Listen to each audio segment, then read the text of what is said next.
This is the unabridged recording of Yoga for Beginners, 10 super easy yoga poses to reduce stress and anxiety by Peter Cook, read by the author. About the author. It was an ordinary Friday summer afternoon, and I was sitting behind my desk at the law firm I was working at. I was reviewing a contract for a client I had done a lot of work for over the last few months. I thought to myself, can't believe I'm doing this work again. I'm so fed up with this. At that moment, a headache started that would stay with me for more than 1.5 years. Hangovers aside, I never had headaches, so I didn't think much of it. I took it easy over the weekend and called in sick on Monday and Tuesday. On Wednesday, I was behind my desk again.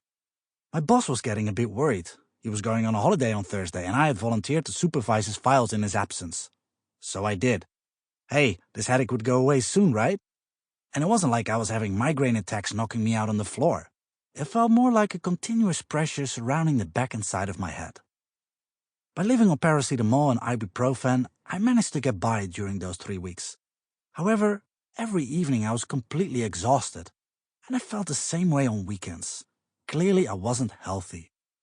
So when my boss returned from his holiday, I cut my hours in half for a couple of weeks.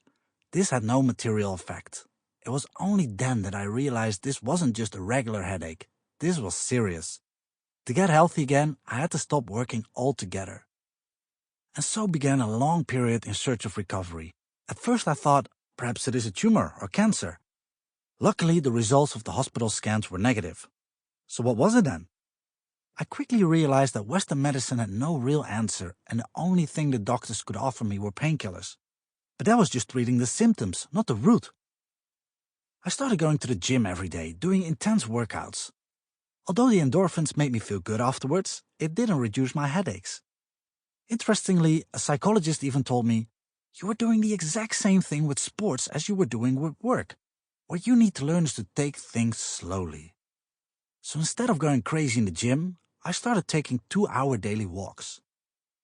Over the course of these 1.5 years, I tried everything I could lay my hand on, like physiotherapy, exercise, volunteering as a dog walker at the local dog shelter, Alexander technique, psychotherapy, stand-up coaching courses, trigger point therapy, having the quality of my sleep research in the hospital, craniosacral therapy, massage, changing my diet, including a 10-day vegetable juice fast, and acupuncture.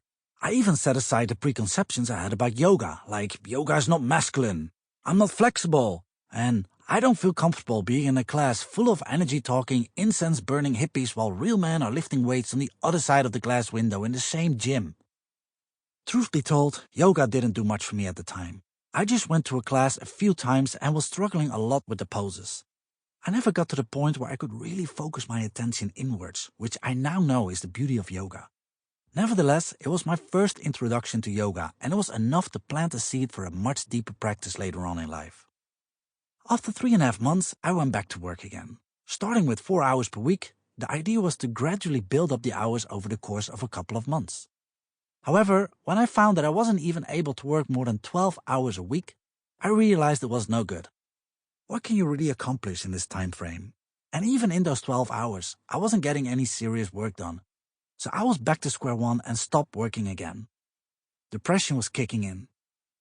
It wasn't until I did a 10-day Vipassana meditation retreat that something really shifted for the first time. When I learned of these retreats, I immediately booked one. The start was horrible. At the airport, I had to wait for 5 hours for a bus to take me to the retreat center in the middle of nowhere. I was very agitated. I hadn't slept well, my iPod had crashed, I obviously had a headache, children were crying, the speaker announced the same beware of pickpocketing message every 15 minutes. Ah! The retreat itself was intense. 10 days of not talking and sitting in meditation for 10 to 11 hours in blocks of 1 to 2 hours. Everything was set up to facilitate bringing our focus inwards. No TV, phones or computers, no writing or reading. Men and women slept and ate in separate rooms, and every night there would be a lecture to help us deepen our meditation. Even though it was challenging, I totally loved it. When I was back at the same airport to fly back home 10 days later, I found that something magical had happened. The same kind of people were buzzing and hurrying around, and I heard the same speaker announcements. Yet, instead of getting annoyed by the cries of a baby, now I felt empathy for its parents. Even a pickpocketing announcement didn't Sample complete. Ready to continue?